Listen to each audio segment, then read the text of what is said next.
தமிழ் கடவுளான முருகப் பெருமானுக்கு செய்யப்படும் வேண்டுதல் பிரார்த்தனைகளில் முக்கியமானது காவடி எடுப்பதுதான். இதற்கான காரணத்தை தெரிந்து கொள்ளலாம் வாங்க. ஒரு சமயம் அகஸ்திய முனிவரின் சீடனாக இருந்தவன் இடும்பன். அவன் மிகப்பெரிய பலசாலி. எவ்வளவு பெரிய பளுவையும் சர்வ சாதாரணமாக தூக்கிவிடுவான். அகஸ்திய முனிவரின் வழிபாட்டிற்காக அவன் கைலை மலைக்கு சென்று அங்குள்ள கந்த மலையில் சிவசக்தி சொரூபமாக இருக்கும் சிவகிரி சக்திகிரி ஆகிய 2 மலைகளையும் ஒரு நீண்ட மூங்கிலில் இரு பக்கமும் துலாபாரம் போல கட்டி தன்னுடைய தோளில் வைத்து தூக்கி வந்தான். அப்போது அவனுக்குள் நம்மை விட மிகுந்த பலசாலி யாரும் இல்லை என்ற கர்வம் உண்டானது. அப்படி வரும் வழியில் முருகப் பெருமானின் திருவிளையாடலால் பாதை தெரியாமல் திகைத்து தடிமாறினான். அப்பொழுது முருகப்பெருமான் மிக அழகிய சிறுவனின் தோற்றத்தில் வந்து இடும்பனுக்கு வழிகாட்டினார். திருவாவினன்குடி அருகே வந்தபோது சிறுவனாக இருந்த முருகப்பெருமான், இடும்பா, இங்கு நீ சற்று ஓய்வு எடுத்துவிட்டு செல் என்றார். இடும்பனும் அங்கு சற்று ஓய்வு எடுத்துக்கொண்டு செல்லலாம் என்று காவடி போல் சுமந்து வந்த மலைகளை கீழே இறக்கி வைத்தான்.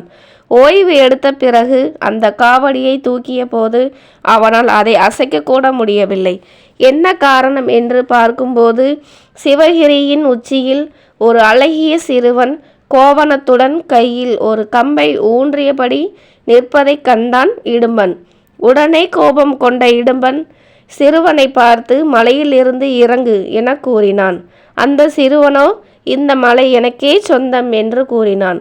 இதனால் கோபத்தின் உச்சிக்கு சென்ற இடும்பன் சிறுவனை தாக்க முயன்றான். அப்போது சிறுவன் உருவத்தில் இருந்த முருகப்பெருமான் இடும்பனை சாதாரணமாக தள்ளிவிட அவன் கீழே விழுந்து மயக்கமுற்றான்.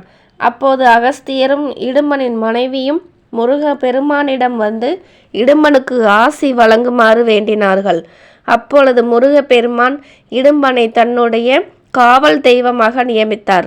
இடும்பன் 2 மலைகளை தூக்கி வந்த நிகழ்வை நினைவு கூறும் வகையில்தான் முருகப்பெருமானுக்கு காவடி எடுக்கும் வழக்கம் வந்தது. தைப்பூசம் அன்று முருகப்பெருமானுக்கு பால் காவடி, பழக்காவடி, புஷ்பக்காவடி, சந்தனக்காவடி, சர்ப்பக்காவடி என பலவிதமான காவடிகளை சுமந்தபடி முருக பக்தர்கள் முருகனை தரிசிக்க செல்கிறார்கள். இவ்வாறு காவடி எடுக்கும் பக்தர்களுக்கு இடும்பனுக்கு அருள் செய்தது போலவே முருகப்பெருமான் நமக்கும் அருள் செய்வார் என்பது நம்பிக்கையாக உள்ளது.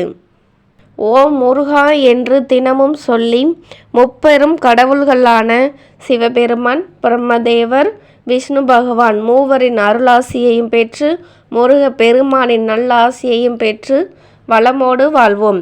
இந்த பதிவு பிடித்திருந்தால் ஒரு லைக் பண்ணிக்கோங்க. நம்ம சேனலை சப்ஸ்கிரைப் பண்ணாதவங்க சப்ஸ்கிரைப் பண்ணிக்கோங்க. பக்கத்தில் இருக்க பெல் ஐக்கானை கிளிக் பண்ணிக்கோங்க. அப்போ தான் உங்களுக்கு நோட்டிஃபிகேஷனில் நம்ம வீடியோ அப்போ ரெடியாக வந்துக்கிட்டே இருக்கும்.